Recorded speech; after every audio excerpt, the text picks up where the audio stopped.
Hello and welcome. Today we're looking at the use of constants. There are certain times when working in Excel where we need to repeat the same process for a wide range of data.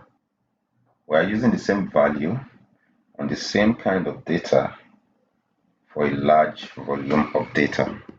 Take, for example, a company that wishes to increase their price list across their product range by a constant value, say 5%, whatever value you may want. So let's use that as an example so we can get in. Today's video is going to be a very short one. So let's take this company that has this product and they have this price list that they are currently using. They now intend to increase by 5% on each across the product range. They want to increase by 5%. So we put our increment here. By the time you add your increment to the old price, it gives you the new price. So cases like this, what most users will do would be to probably come here, find the 5% of this, then do a calculation, add it together, and you have your current price. So we'll just do that now, and then we'll come up with the use of constants so we can compare which one is faster and which one is a whole lot more convenient. What most users will do would be simply to come here and say, okay, this will be equal to carry out a calculation. This goes to this cell times 5%, which is 0.05. Okay, and you say enter. That gives you the increment on that particular price. So to get the new price, you just say equals to this plus this and enter. Ensure that this is a cross sign and you drag down. Okay, good. You have that. So imagine if you have to do this just 20, imagine if you have to do this for 100, 1,000 product range, whatever. You do this, fine, it's still fast. You still have, you still save some time to do that because you don't have to do it manually one by one. But what if the next day you just want to have several scenarios? You've just done 5%. What if you now want to do 10%, or you want to see 6%, how it will affect?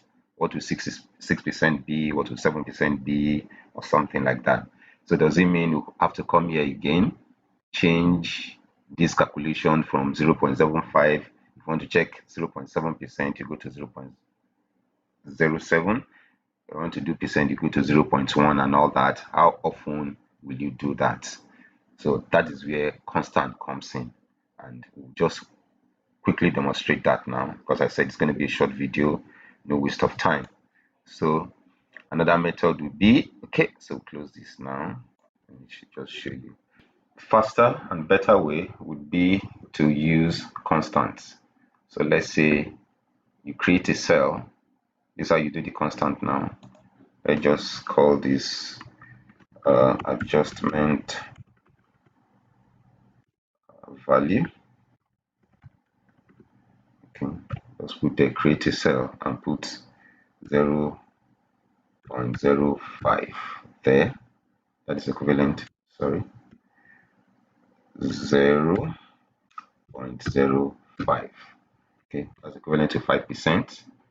You could just come here and let's be sure. So that's 5%. After creating the constant cell,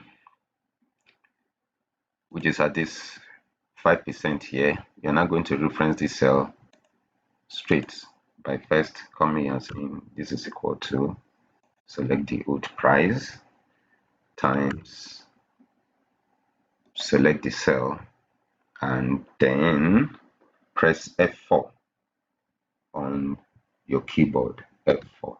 F4 immediately converts it to a constant by placing the dollar sign in front of the F and another dollar sign in front of 3. That is cell F3 actually. So you meant to do that, just press enter. Automatically does your calculation for you. So you can now come to new price and say this is equals to this plus that. Where's our plus now? Plus this cell.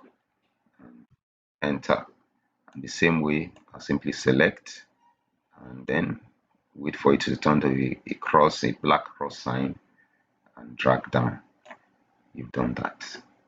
So with this, you can easily come here now. Whenever you change it, so if now you want to see what 7% will be like, simply put 7 there, enter. It does a calculation for you. You want to check 10%, put 10 there, enter. It does a calculation for you. Any kind of value you want to put there. So there's no point repeating the whole process, changing the value by hand anymore. You've created a reference cell that is now constant, and there you have it, like that. So this simple process has a lots of uses, applications that you can use it for. But this, to just point this way out, because I just want to do a short video, is just to point this one out. So in case you need it, you can adapt it for a lot of things. So I leave you to your creativity to use this little knowledge for more things. So that's about that for today. Thank you.